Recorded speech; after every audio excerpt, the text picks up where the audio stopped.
Hay cosas que uno entierra muy adentro porque sabe que si las dice en voz alta, la gente va a pensar que está loco. Y lo que voy a contarles hoy es exactamente ese tipo de cosa, la que no se cuenta en reuniones familiares ni se menciona cuando hay niños cerca, la que uno guarda durante años esperando que se olvide sola y que nunca, nunca se olvida. Todo empezó cuando recibí una caja de cartón sin remitente, sin nombre, sin dirección de vuelta. Solo mi nombre escrito con marcador negro en la tapa, y adentro, envueltos en papel periódico viejo y con olor a humedad y a tiempo cerrado, había 4 documentos. Un cuaderno de campo con las tapas de cuero gastadas. Una carta manuscrita de 14 páginas dirigida a nadie. Un testimonio escrito a máquina con algunas palabras corregidas a mano. Y un reporte policial con sello de archivo, clasificado como sin resolución. Los 4 hablaban de lo mismo, de los mismos hechos, de la misma parcela.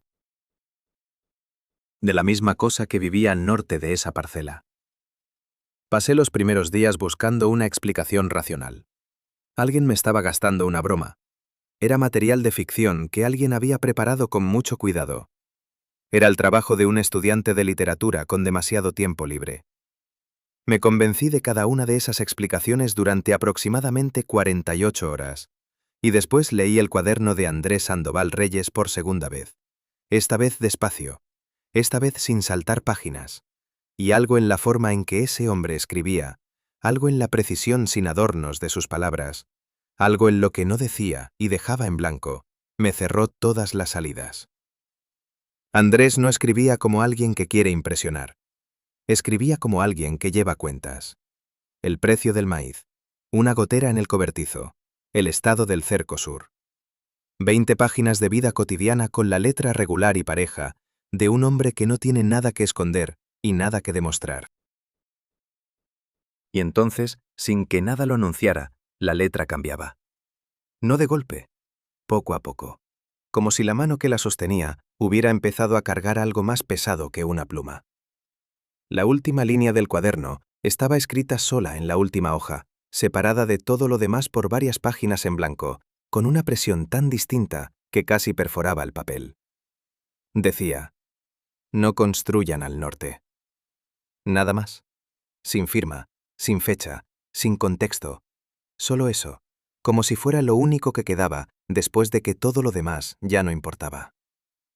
Tardé casi un año en reconstruir la historia completa a partir de esos 4 documentos. Crucé fechas, comparé detalles, busqué contradicciones y no encontré ninguna.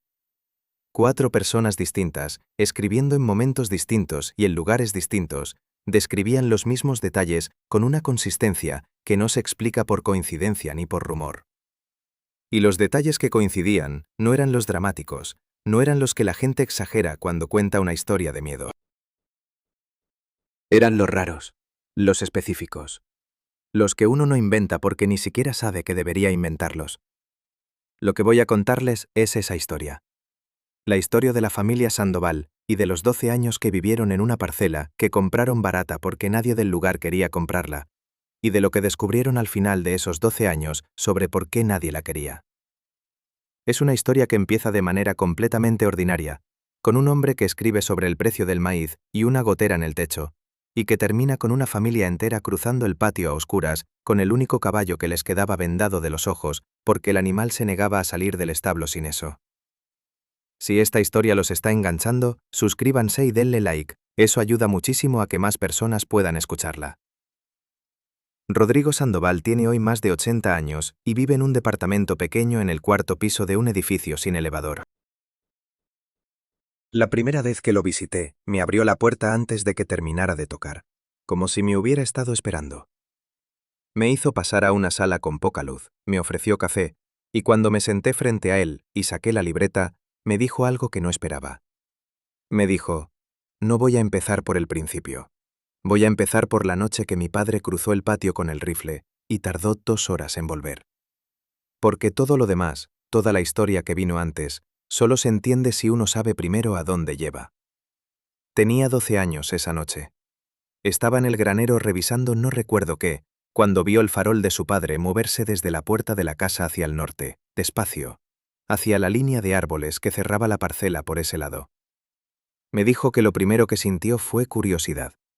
Que a los 12 años uno todavía puede sentir curiosidad en situaciones donde un adulto solo siente miedo. Pero que la curiosidad duró exactamente hasta que el farol se detuvo. Hasta que dejó de moverse. Hasta que se quedó quieto en la oscuridad a unos metros del bosque durante un tiempo que él describe como demasiado largo. Un tiempo que no tenía razón de ser. Un tiempo en que no pasaba nada visible, y sin embargo algo estaba pasando ahí afuera que él no podía ver desde donde estaba. Me dijo que subió al rifle que guardaban arriba del granero y apuntó hacia la oscuridad sin poder distinguir nada. Que sus manos no temblaban. Que eso le pareció extraño incluso en ese momento, que debería haber estado temblando y no lo estaba, como si una parte de él ya supiera que el rifle no iba a servir de nada, y entonces no valía la pena gastar miedo en sostenerlo. Cuando le pregunté qué vio exactamente esa noche, Rodrigo Sandoval se quedó callado unos segundos. Tomó el café, lo dejó en la mesita, y me dijo: «Yo esa noche no vi nada. Vi el farol de mi papá. Vi que se quedaba quieto. Vi que tardaba. Lo que vi fue a mi padre cuando volvió a entrar a la casa. Vi cómo caminaba. Y eso me alcanzó». Le pregunté cómo caminaba. Me dijo: «Como alguien que acaba de dejar algo muy pesado en el suelo y todavía no sabe si hizo bien en soltarlo». Lo que Rodrigo me dijo en esa sala con poca luz me quedó dando vueltas durante días, pero no fue lo que más me afectó de todo lo que encontré en esa caja. Lo que más me afectó fue descubrir que esa familia no llegó a esa parcela por casualidad, que eligieron exactamente ese lugar después de buscar durante meses, que Andrés Sandoval la recorrió a pie antes de firmar nada, que la midió, que revisó el suelo, que probó el agua del pozo y que al final le dijo a su esposa Valentina que era perfecta. Perfecta. Esa palabra aparece en la carta de Valentina, subrayada, no por ella, sino por Andrés cuando le leyó el contrato en voz alta la tarde que lo firmaron.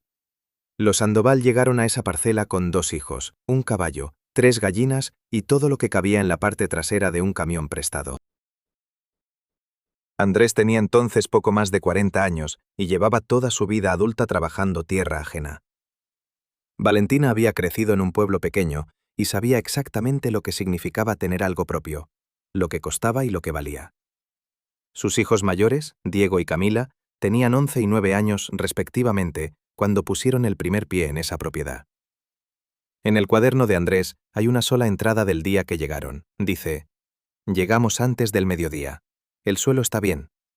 El monte al norte es grande, pero la distancia es suficiente. Mañana empezamos». 12 años. Eso es lo que construyeron ahí.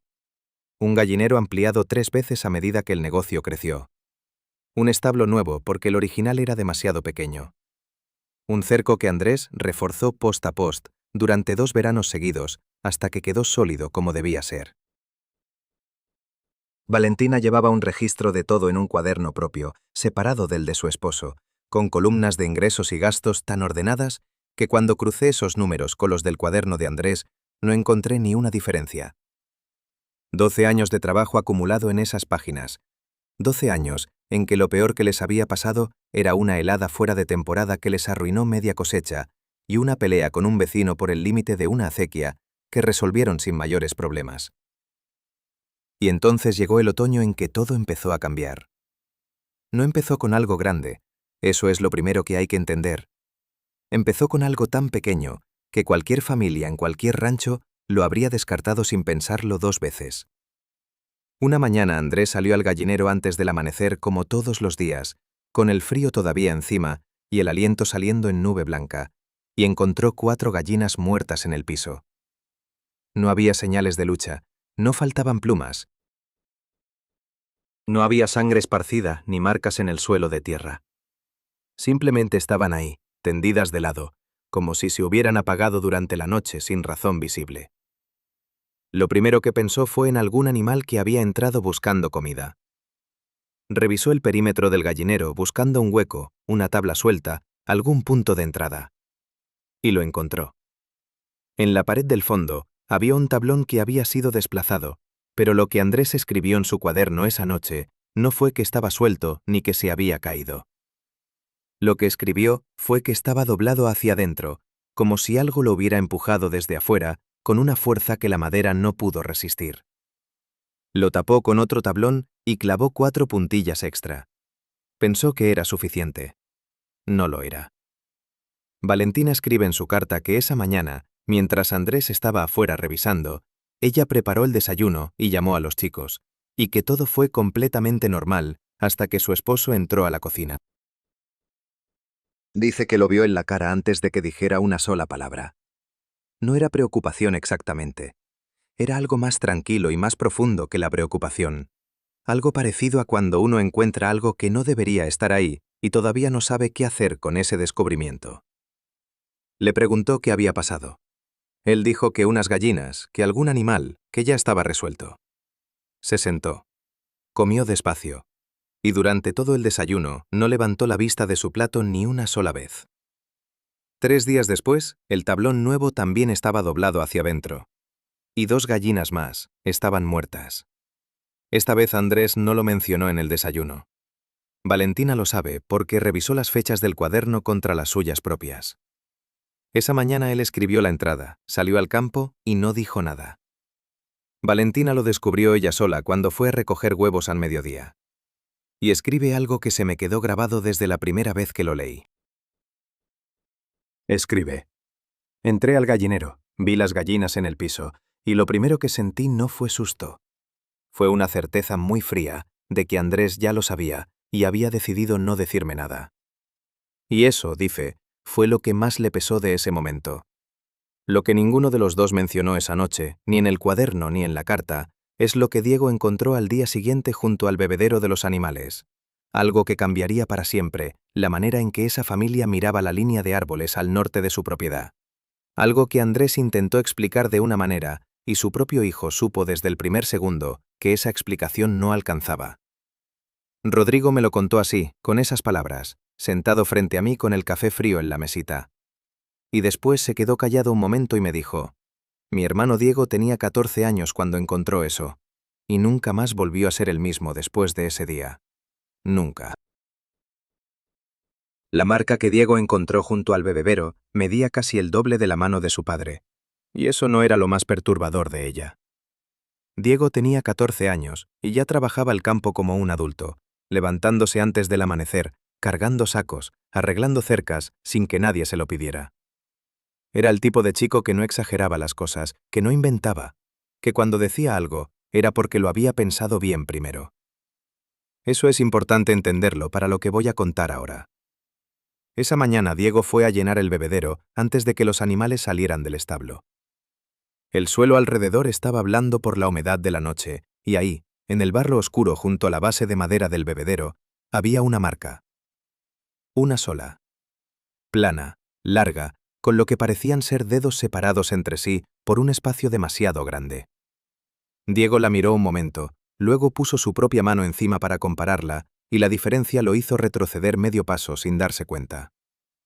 La marca era casi el doble de ancha. Y la proporción entre la palma y los dedos no era la de una mano humana normal. Era distinta de una manera que era difícil de describir, pero muy fácil de sentir. Como cuando algo está levemente torcido en una foto y uno no sabe exactamente qué está mal, pero sabe que algo está mal. Llamó a su padre. Andrés vino, se agachó. La estudió en silencio durante lo que Diego describe en su testimonio como demasiado tiempo para algo que debería haberse explicado rápido. Luego se incorporó y dijo que probablemente era algún animal grande que había bajado del monte buscando agua por el frío. Diego no respondió. En su testimonio escrito, décadas después, dice que en ese momento supo 2 cosas al mismo tiempo. Primera, que su padre sabía perfectamente que eso no era la marca de ningún animal conocido. Segunda, que su padre eligió decir lo que dijo porque era lo único que podía decir para que la familia siguiera funcionando ese día, para que el desayuno se hiciera y los animales se atendieran y el trabajo continuara. Y dice algo más. Dice que eso le pareció más inquietante que la marca misma, que su padre, que era el hombre más directo que había conocido, necesitara mentirle. Valentina no estaba presente cuando Diego encontró la marca. Se enteró esa tarde cuando su hijo se lo contó en voz baja mientras Andrés estaba afuera. Le describió el tamaño, la forma, la proporción extraña de los dedos. Valentina escribe que lo escuchó sin interrumpirlo que cuando terminó, le dijo que probablemente su padre tenía razón sobre el animal, y que después se dio vuelta hacia la ventana del norte con el pretexto de revisar algo en la alacena. Escribe que no quería que Diego le viera la cara en ese momento. Ahora bien, para entender por qué esa marca los afectó tanto, hay que entender dónde estaban parados. Y eso es algo que tardé en comprender mientras reconstruía la historia, porque al principio me concentré demasiado en los eventos y no suficiente en la geografía. Cuando finalmente fui a ver el lugar, todo cobró un sentido diferente. La parcela de los Sandoval terminaba al norte en una línea de pinos tan viejos y tan juntos que desde lejos parecían una pared. No eran árboles ordinarios, eran el tipo de árbol que uno mira y entiende que estaba ahí mucho antes de que existiera cualquier cosa que uno pueda reconocer a su alrededor. Sus troncos eran más anchos que los brazos de un hombre pueden abrazar. Sus copas se cerraban entre sí tan arriba que al mediodía, si uno entraba entre ellos, la luz se volvía de un color verde oscuro y quieto que no se parecía a ningún otro tipo de sombra. Más allá de esa línea de pinos, el terreno subía hacia una sierra que no aparecía con nombre en ningún mapa moderno que yo pudiera encontrar. Busqué durante semanas alguna referencia histórica a esa sierra. Lo que encontré fue poco y extraño. En un documento regional muy antiguo, mal conservado y con partes ilegibles, había una referencia a los pobladores originarios de esa zona. El documento decía que llamaban a esa sierra con una palabra que el autor traducía aproximadamente como «lo que precede». No explicaba qué precedía a qué. No día más contexto. Era como si el autor hubiera copiado el nombre sin entenderlo del todo y hubiera decidido no preguntar más. Lo que sí encontré, en otro documento de la misma época, era una anotación breve al margen, escrita con letra diferente a la del texto principal, como si alguien la hubiera agregado después. Decía solo: «Los de esa zona no suben a esa sierra». La anotación no tenía firma ni fecha. Nadie explicó por qué. Cuando le mencioné esto a Rodrigo en esa sala pequeña con el café frío, él me miró un momento y después dijo algo que no esperaba. Me dijo que su padre sabía eso antes de comprar la parcela, que alguien del pueblo se lo había mencionado, así, de paso, sin darle mayor importancia, como quien comenta el clima, que había gente que no se acercaba a esa zona, que era una cosa de antes, de hace mucho, y que Andrés le restó importancia porque le parecía superstición, porque el suelo era bueno y el precio era justo, y él era un hombre práctico que no tomaba decisiones basadas en rumores viejos. Rodrigo hizo una pausa, miró hacia la ventana y dijo: «Ojalá hubiera sido menos práctico». Las semanas siguientes a la aparición de la marca fueron las que más me costó reconstruir, no porque faltara información, sino porque la información que había era de un tipo que uno no sabe cómo procesar. Lo que empezó a pasar en esa parcela ya no eran gallinas muertas ni tablones doblados. Era otra cosa. Era una lógica, una intención. Y eso era lo que a Andrés Sandoval, hombre de tierra y de trabajo, le resultaba imposible de escribir en su cuaderno sin que la pluma se le detuviera sola sobre la página. Una noche Valentina escuchó algo que la dejó sin dormir por semanas. Y lo más perturbador no fue el sonido en sí, sino que al día siguiente Andrés no lo mencionó en ninguna parte de su cuaderno, como si hubiera decidido que algunas cosas era mejor no dejarlas escritas. Valentina lo describe en su carta con una precisión que, cada vez que la releo, me produce el mismo efecto que la primera vez. No empieza por el sonido en sí, empieza por el momento anterior, por el silencio que lo precedió. Dice que esa noche se despertó sin razón visible, alrededor de las 3 de la mañana, y que lo primero que notó fue que no había ningún ruido afuera. Nada. Ni el viento entre los pinos, ni los grillos, ni el movimiento del caballo en el establo. Un silencio tan completo que al principio pensó que se había quedado sorda, y se lo tomó en serio por unos segundos hasta que escuchó su propia respiración y supo que no era eso. Ese silencio duró lo que ella calcula como 1 minuto, tal vez menos, tal vez más. Y después llegó el sonido. No era un aullido, eso lo deja muy claro desde el principio.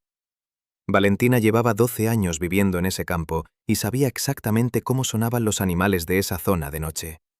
Perros, coyotes, algún pájaro grande en temporada. Conocía cada sonido y sabía qué significaba cada uno. Este no era ninguno de ellos. Era más grave que cualquier cosa que hubiera escuchado antes, y lo que más la perturbó no fue la profundidad, sino la duración. Era continuo, sostenido, sin interrupción, sin respiración aparente, sin la variación natural que tiene cualquier sonido animal. Como si algo pudiera mantener ese tono indefinidamente, sin necesitar aire para hacerlo. Atravesó las paredes de madera de la casa. Atravesó el grosor de las mantas.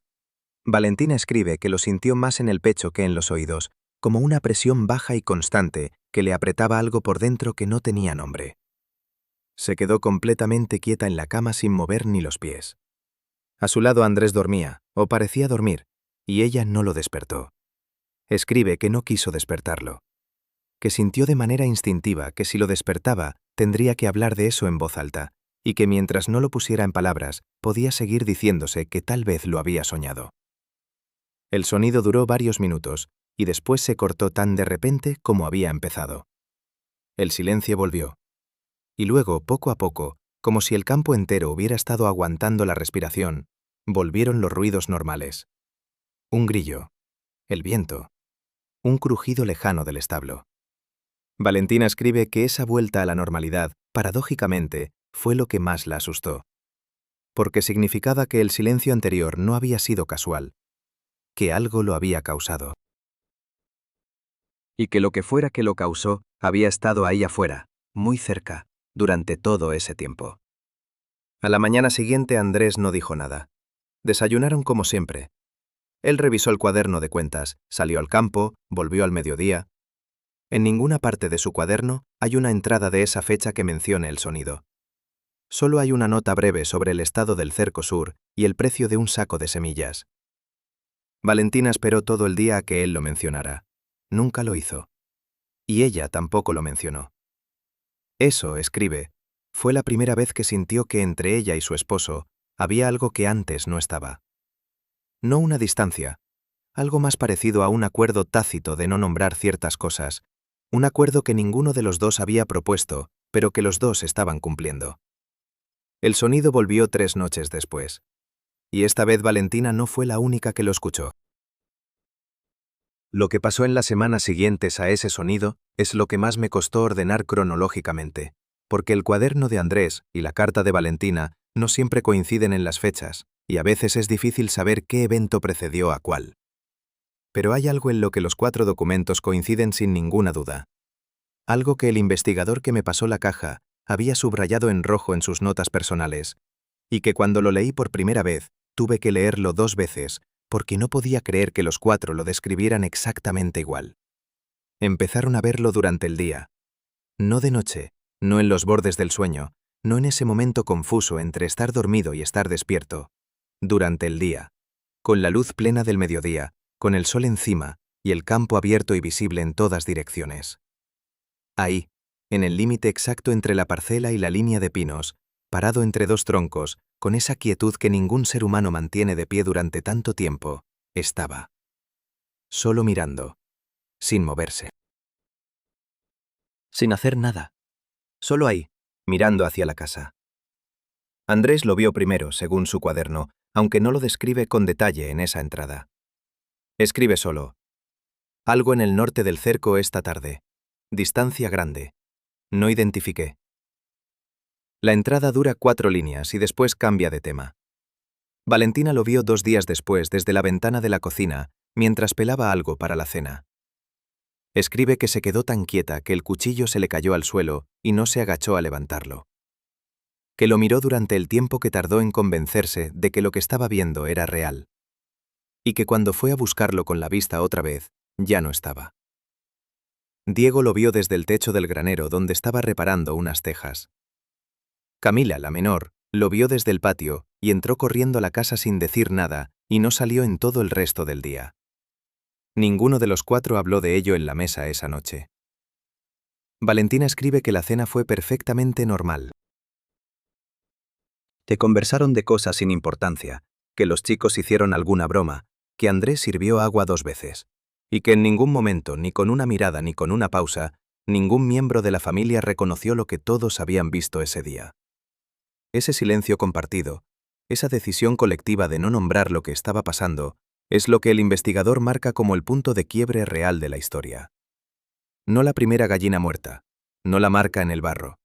Ese momento en que una familia entera, sin ponerse de acuerdo, decidió que era más seguro no decirlo en voz alta. Y lo que ninguno de ellos sabía todavía era que lo que estaba al borde del bosque no solo los estaba mirando a ellos. Andrés encontró marcas en un árbol del límite norte, a una altura a la que ningún animal conocido podría llegar. Y cuando las midió con el brazo extendido hacia arriba, descubrió que comenzaban donde sus dedos terminaban y subían otro tanto más hacia arriba, hacia una zona de la corteza donde la madera vieja había sido abierta con una fuerza que dejó las fibras blancas y frescas expuestas al aire frío. Lo encontró una mañana que salió solo, antes de que los demás se levantaran, a revisar el cerco norte después de una noche en que el caballo había estado inquieto en el establo. El caballo llevaba varios días así, sin dormir bien, moviéndose en el espacio pequeño de su lugar, con una agitación sorda que Andrés había estado atribuyendo al frío. Esa mañana el animal tenía los ojos muy abiertos y las orejas giradas hacia el norte cuando Andrés entró al establo. Y no se calmó cuando él le habló, ni cuando le puso la mano en el cuello. Se quedó tenso bajo su palma como una cuerda a punto de romperse. Andrés dejó al caballo y caminó hacia el cerco. El suelo estaba duro por la helada de la noche, y sus botas sonaban seco sobre la tierra congelada. Llegó a la línea del cerco y caminó a lo largo de ella hacia el norte, hasta llegar al primer árbol grande que marcaba el límite con el bosque. Y ahí las vio. Las marcas empezaban a la altura de su pecho y subían. Eran paralelas, 4 o 5 líneas verticales, separadas de manera irregular, abiertas en la corteza con algo que había tenido que ejercer una presión considerable para penetrar esa madera vieja y dura. Andrés extendió el brazo hacia arriba todo lo que pudo. Sus dedos llegaban justo donde las marcas comenzaban, lo que significaba que quien o qué las había hecho estaba operando en una zona que empezaba donde terminaba su alcance máximo y continuaba hacia arriba. Sacó el cuaderno del bolsillo del abrigo. Anotó la altura aproximada. Anotó la separación entre las líneas. Y después guardó el cuaderno y se quedó parado frente al árbol durante un tiempo que no registró. En su cuaderno, esa entrada es una de las más cortas de todo ese periodo. Solo los datos, sin comentario, sin interpretación. Como si hubiera decidido que la única manera honesta de registrar algo así era limitarse a los números y dejar el resto en silencio. Valentina escribe que esa mañana Andrés volvió a la casa con tierra en las rodillas, aunque no había razón para que se hubiera arrodillado en el campo. Que cuando ella lo miró, él desvió la vista. Que desayunó sin apetito y salió de nuevo sin terminar el café. Que esa tarde, por primera vez desde que se instalaron en esa parcela, cerró con llave la puerta del establo, en lugar de dejarla simplemente con el pasador. Diego, en su testimonio, dice que notó ese cambio en su padre antes de que nadie se lo explicara. Que Andrés empezó a hacer cosas pequeñas que antes no hacía. Revisar los cerrojos 2 veces. Salir siempre con algo en la mano cuando iba al campo, una herramienta, un palo, cualquier cosa. Mirar hacia el norte antes de entrar de nuevo a la casa, siempre, sin excepción, como si necesitara confirmar que la línea de árboles seguía donde debía estar y que no había nada diferente en ella. Diego dice que empezó a imitarlo sin darse cuenta, que un día se sorprendió a sí mismo mirando hacia el norte antes de cruzar la puerta y no recordó haber decidido hacerlo. Camila, la menor, dejó de jugar afuera después del mediodía. No lo anunció. Simplemente un día empezó a quedarse adentro cuando el sol empezaba a bajar, y nadie le preguntó por qué, porque todos sabían por qué. Y nombrar ese por qué en voz alta seguía siendo algo que esa familia no estaba lista para hacer. Valentina escribe algo en esa sección de su carta que me resultó más perturbador que cualquier descripción física de lo que estaban viendo. Dice que lo más extraño de esas semanas no fue el miedo, fue la normalidad. Que la vida cotidiana continuaba con una precisión casi forzada. Las comidas a sus horas, el trabajo del campo, las conversaciones de siempre. Como si mantener la rutina fuera una manera de contener algo que si se salía de los bordes, no habría forma de volver a meter adentro. Y que esa tensión entre lo que estaba pasando y lo que seguían fingiendo que era una vida normal, era lo que la agotaba más. No el miedo en sí, el esfuerzo de seguir actuando como si no lo sintiera. El cuaderno de Andrés de ese periodo tiene una sola entrada que se sale de ese patrón de contención. Es breve, y aparece en medio de anotaciones sobre el precio de unas semillas y el estado del techo del cobertizo. Dice solo: el caballo lleva muchas noches sin dormir bien. Yo tampoco. Nada más, pero está subrayado. Es la única línea subrayada en todo el cuaderno. Y entonces llegó la noche en que el caballo rompió el lazo. Andrés lo escucha desde la cama. Un golpe sordo. Después el sonido de cascos sobre la madera del establo. Después silencio. Y después nada donde debería haber seguido habiendo algo. Se levanta en la oscuridad, se pone las botas sin terminar de atarlas, agarra el farol y el rifle, que desde hacía semanas dormía apoyado contra la pared junto a la cama, y sale al patio. El establo está vacío. La puerta trasera, la que daba hacia el norte, está abierta de par en par. Andrés la examina con el farol. El pasador está doblado hacia afuera, no roto, doblado, como si algo hubiera empujado desde afuera con una presión lenta y sostenida hasta que el metal cedió. El caballo no está dentro. Lo encuentra cerca del cerco sur, en el extremo opuesto de la parcela respecto al bosque, temblando con todo el cuerpo y con los ojos tan abiertos que se veía blanco alrededor del iris. Andrés le habla en voz baja, le pasa la mano por el lomo, lo calma lo suficiente para atarlo de nuevo. Y cuando se da vuelta para volver a la casa, levanta el farol hacia el norte por instinto, por ese hábito nuevo que todos en la familia habían desarrollado sin ponerse de acuerdo. Y ahí está, a unos 40 metros, parado en el límite exacto entre el campo abierto y la primera línea de pinos. Erguido, quieto, con el farol de Andrés iluminando apenas su silueta desde esa distancia. Andrés escribe esa noche solo 2 líneas en el cuaderno, con una letra más lenta y más apretada que en cualquier otra entrada. Dice: lo vi, no hice nada.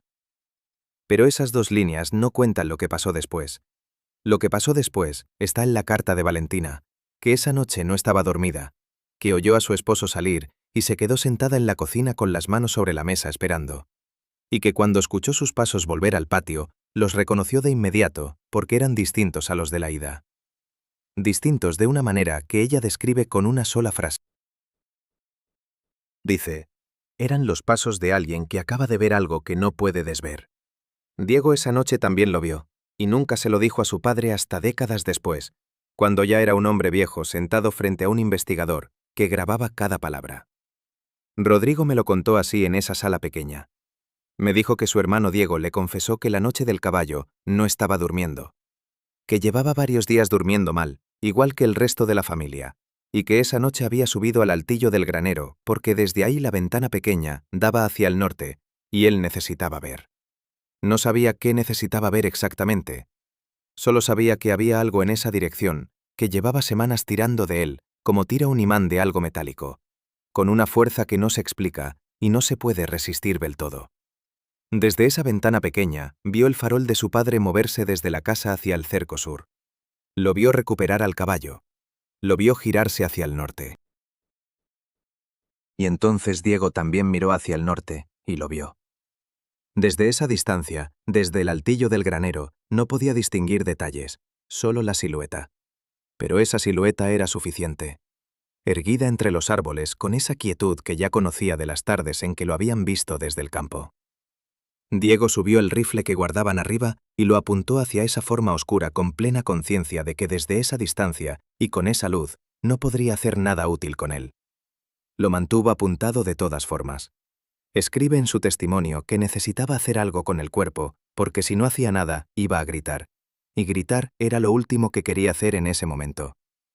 Lo que me dijo Rodrigo que más afectó a Diego de esa noche no fue ver la silueta. Fue lo que vio después, cuando la silueta ya no estaba. Fue ver a su padre cruzar el patio de vuelta hacia la casa. Diego conocía cada manera en que su padre caminaba. Lo había visto caminar cansado, caminar contento, caminar con rabia, caminar con prisa. Esta era una manera que nunca le había visto antes. Dice que bajó del altillo temblando y se sentó en el suelo del granero sin poder levantarse durante un buen rato.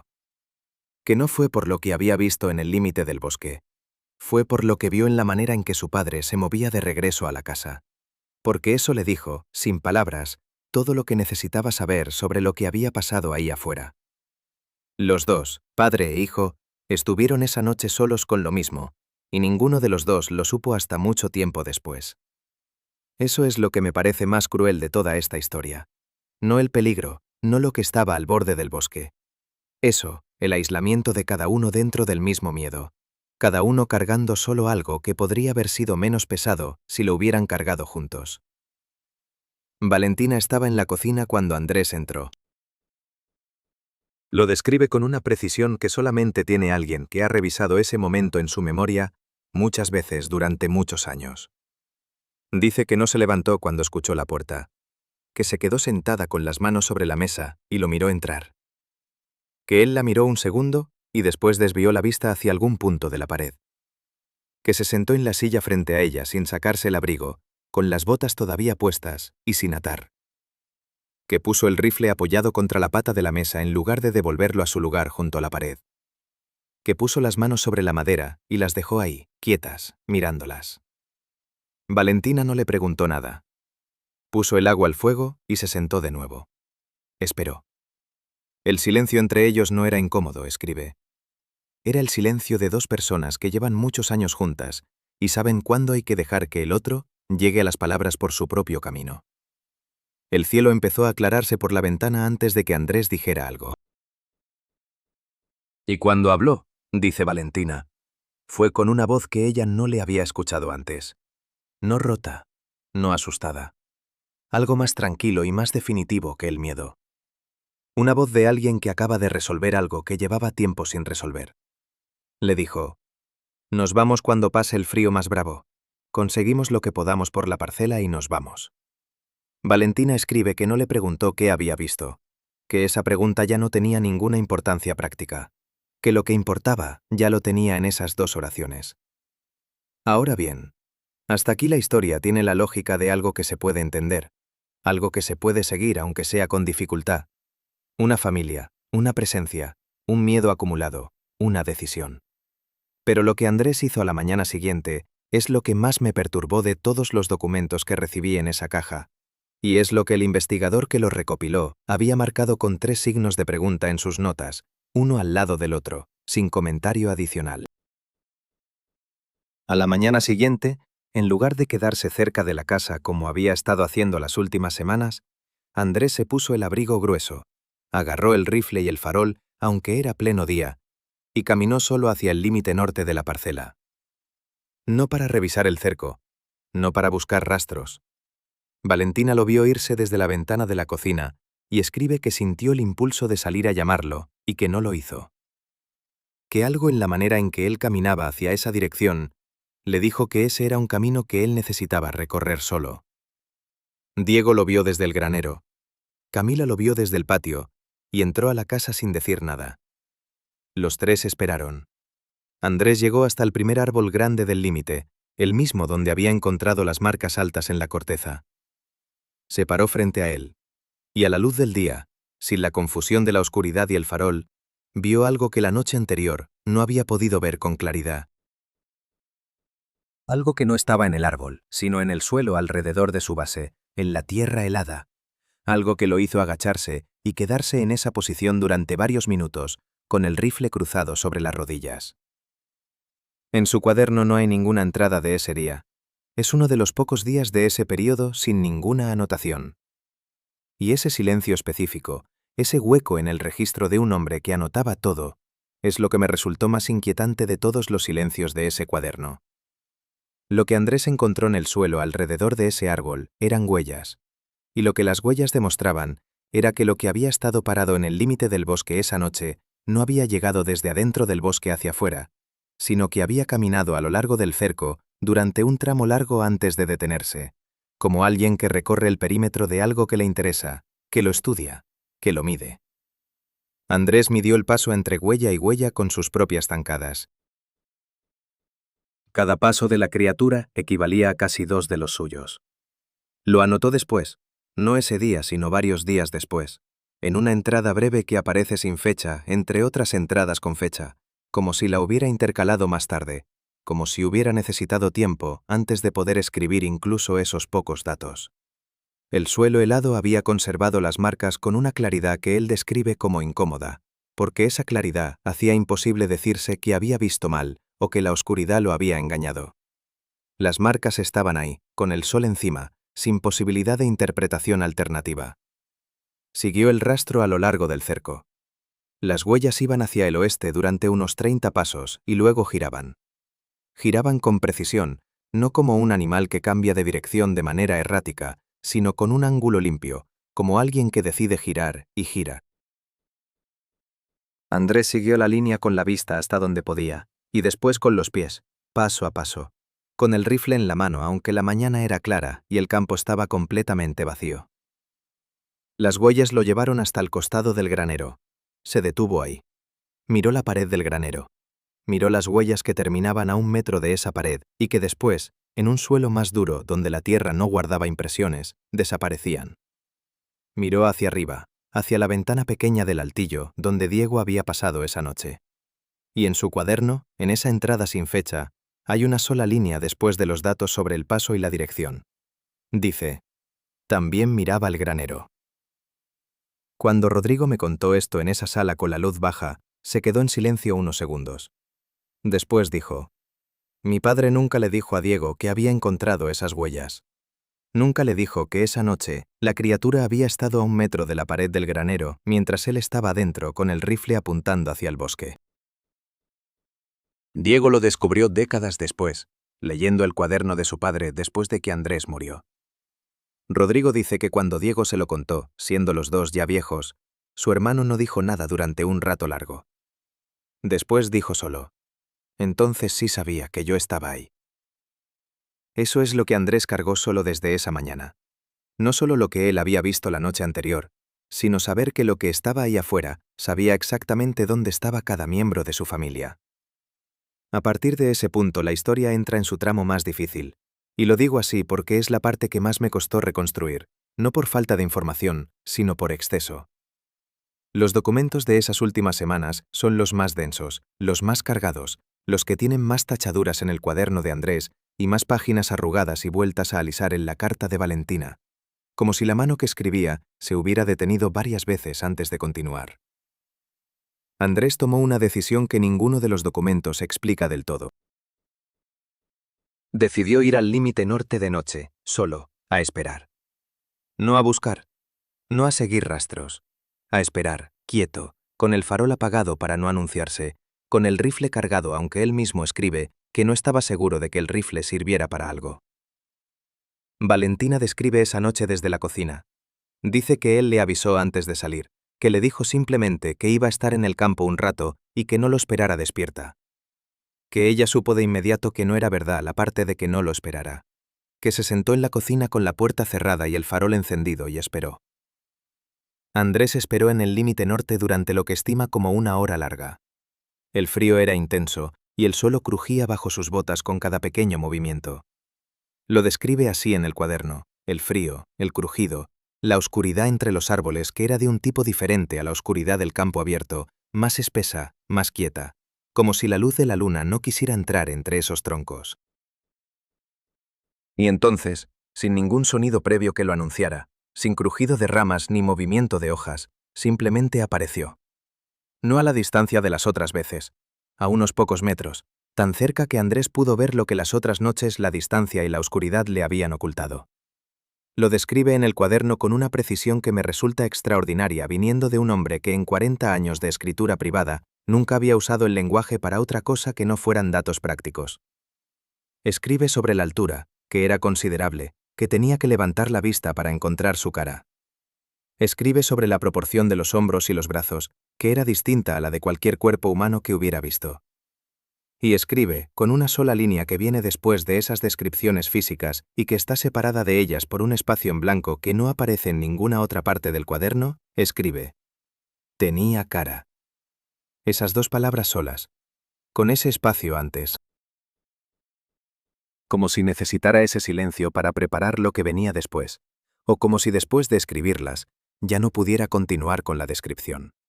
Lo que sigue en el cuaderno es sobre otra cosa completamente. La línea sobre la cara es lo último que Andrés escribe sobre el aspecto físico de la criatura. Nunca la describió con más detalle. En toda la carta de Valentina y en todo el testimonio de Diego, tampoco hay ninguna descripción de la cara. Es el único detalle que los 4 documentos, de manera consistente, evitan.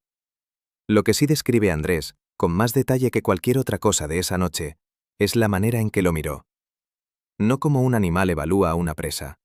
No como un ser asustado evalúa una amenaza. Lo miró, escribe Andrés, de la manera en que uno mira a alguien que acaba de entrar a un lugar donde uno lleva mucho tiempo, y uno todavía no ha decidido qué va a hacer al respecto. Como si la decisión no estuviera tomada. Como si estuviera siendo tomada ahí mismo, en ese momento, frente a él, y él fuera parte de los elementos que esa decisión estaba considerando. Andrés levantó el rifle. Escribe que no sabe por qué lo hizo, que no fue una decisión consciente, que sus brazos lo hicieron solos mientras el resto de él seguía quieto, procesando lo que tenía delante. La criatura no reaccionó al rifle, no retrocedió, no cambió de postura, no tensó nada de lo que Andrés podía ver. Siguió mirándolo con esa misma calma, que no era la calma de algo que no entiende el peligro, sino la calma de algo que ha evaluado el peligro y ha llegado a una conclusión sobre él. La criatura se dio vuelta y se fue, y eso fue lo más aterrador de toda la noche, más que verla, más que sentir su mirada, más que el frío y la oscuridad y el rifle inútil en las manos de Andrés. Andrés escribe que la esperó así, con el rifle levantado y los brazos empezando a temblar por el esfuerzo y el frío, durante lo que calcula como medio minuto más. Que durante ese tiempo la criatura no hizo nada. Siguió mirándolo con esa misma calma sin apuro, esa calma que no era indiferencia, sino algo más activo, algo que se parecía más a una evaluación que todavía no había terminado. Y entonces, sin ninguna señal previa, sin ningún cambio de postura que lo anunciara, se dio vuelta. No retrocedió, no trotó, no huyó. Se dio vuelta con la misma naturalidad con que una persona se da vuelta cuando decide que ya terminó con algo, y caminó de regreso hacia el bosque. Cada paso era largo y absolutamente silencioso. Andrés escribe que el suelo estaba tan helado esa noche que él podía escuchar el crujido de la escarcha bajo sus propias botas desde donde estaba parado, sin moverse, simplemente con el peso de su cuerpo. La criatura caminó sobre ese mismo suelo sin producir ningún sonido, ninguno. Ni un crujido, ni una rama, ni el roce de nada contra nada. Como si su peso no existiera, o como si el suelo supiera que era mejor no hacer ruido cuando ella pasaba. Cuando llegó a la línea de los primeros pinos, no se detuvo. No miró hacia atrás. Entró entre los árboles y la oscuridad del bosque la cerró detrás de ella, como se cierra el agua detrás de algo que se hunde, sin dejar huella visible de que algo había pasado por ahí. Andrés bajó el rifle. Escribe que en ese momento notó que sus manos temblaban y que no había notado el temblor mientras el rifle estaba levantado, porque estaba usando toda su concentración en otra cosa. Que cuando ya no había nada que concentrar, el temblor apareció de golpe, como si hubiera estado esperando permiso. Se quedó parado en ese lugar durante un tiempo que no registra. El campo a su espalda estaba completamente quieto. La ventana de la cocina tenía luz. Podía verla desde donde estaba, ese rectángulo amarillo en la oscuridad que era Valentina esperando. Finalmente empezó a caminar hacia la casa. Valentina describe su llegada con una economía de palabras que contrasta con la densidad del resto de su carta. Dice que escuchó la puerta, que lo vio entrar, que él la miró un segundo y ella vio en ese segundo todo lo que necesitaba ver. Que se levantó y puso más agua al fuego sin decir nada. Que él se sentó y puso el rifle en el suelo junto a su silla y las manos sobre la mesa. Que estuvieron así, ella de pie junto al fuego y él sentado con las manos quietas sobre la madera, durante un tiempo largo. Que en algún momento ella se sentó frente a él. Que el agua hirvió y ella sirvió 2 tazas y las puso entre ellos. Valentina escribe que en esos momentos de silencio, mientras esperaba que él encontrara las palabras, o decidiera que no las iba a encontrar esa noche, pensó en los 12 años que llevaban en esa parcela. En el primer verano, cuando el suelo era nuevo bajo sus pies y todo estaba por hacerse. En el año que nació Rodrigo, el pequeño, y Andrés, había ampliado el gallinero él solo en 3 semanas, porque decía que necesitaban más ingresos. En la helada que les arruinó media cosecha y en cómo habían sacado los números juntos en esa misma mesa, hasta encontrar la manera de que alcanzara. Dice que pensó en todo eso no con tristeza, sino con una especie de gratitud extraña, como alguien que repasa algo valioso antes de guardarlo en un lugar donde no lo va a volver a tocar seguido. Cuando Andrés habló, el cielo afuera ya empezaba a tener ese gris oscuro que viene justo antes del amanecer. Dijo: «Nos vamos cuando pase lo peor del frío. Arreglamos lo que podamos arreglar y nos vamos». Valentina escribe que no respondió de inmediato, que miró su taza, que después levantó la vista y dijo: «Bien». Solo eso. No le preguntó qué había visto, porque entendía que esa pregunta no tenía una respuesta que fuera a servirle para nada práctico, y que Andrés, hombre de cosas prácticas, se lo agradecía sin decírselo. Los días siguientes Andrés volvió a ser el hombre de las entradas de las primeras páginas del cuaderno. Escribía sobre precios, sobre el estado de las herramientas, sobre qué se podía llevar y qué se iba a quedar. La diferencia era la letra, que había cambiado. Era la misma letra, pero con algo diferente en la presión, en el ángulo, como cuando uno ve a alguien que conoce bien después de que esa persona pasó por algo que la cambió. Y uno no puede señalar exactamente qué es diferente en su cara, pero sabe que algo lo es. Valentina empezó a empacar con un orden que ella misma describe como la única manera en que sabía procesar lo que estaba pasando. Primero lo de los niños, después lo de la cocina, después lo de los cuartos. Lo que no cabía en los cajones se quedaba. No había melancolía en ese proceso, escribe. O si la había, ella no se la permitía todavía. Había que hacer cosas concretas, y las cosas concretas la mantenían entera. Diego empacó su cuarto en silencio y no preguntó nada. Rodrigo, que era el menor y el que menos había entendido de todo lo que había pasado, preguntó una sola vez si iban a volver. Andrés le dijo que no.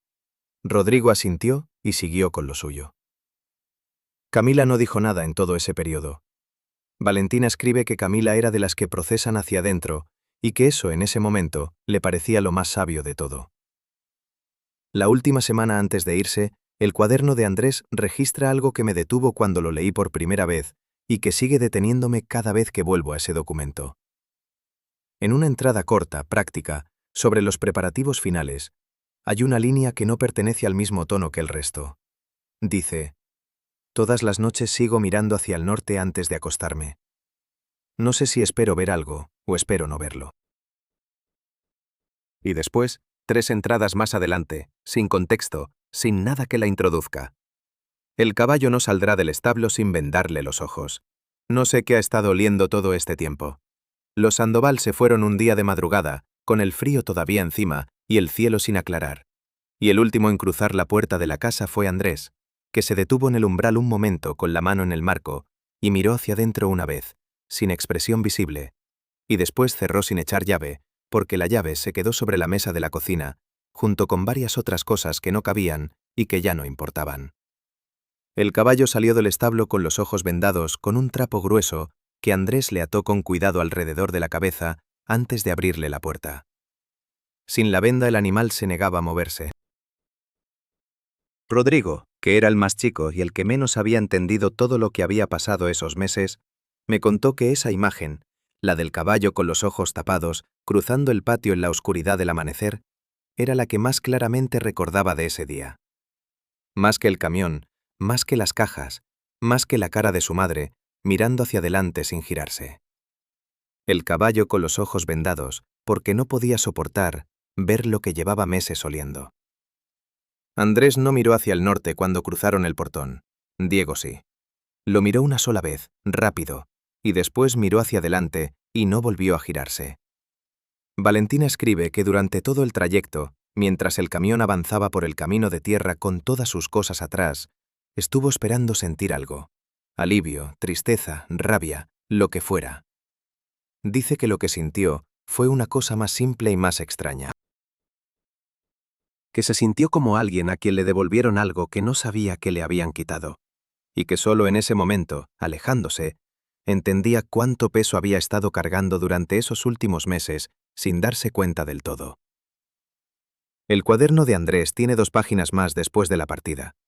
Son entradas de los primeros días en el lugar nuevo, breves, prácticas, sobre el estado de la vivienda nueva y lo que había que arreglar primero. La letra es la misma de siempre, pero con esa diferencia de presión que ya mencioné antes. En la anteúltima página hay una sola línea que no corresponde al registro de esos días nuevos. Está escrita con una presión mayor que todo lo demás, con el trazo más profundo de todo el cuaderno. Dice: no construyan al norte. No hay más contexto. No hay destinatario. Es como si Andrés hubiera necesitado escribirlo para sacárselo de adentro, sin importar si alguien lo iba a leer alguna vez. La última página del cuaderno está en blanco. Ahora bien, yo pensé durante un tiempo que la historia de los Sandoval terminaba ahí. Con esa partida, con ese cuaderno, con esa familia que reconstruyó su vida en otro lugar y nunca volvió a hablar del tema más de lo estrictamente necesario. Pero hay una parte de esta historia que descubrí casi por accidente, buscando otra cosa, y que cambió completamente la dimensión de lo que estaba investigando. Aproximadamente 1 año y medio después de que los Sandoval dejaron la parcela, otra familia tomó posesión de ella. Los documentos disponibles sobre esta segunda familia son escasos, pero lo suficiente.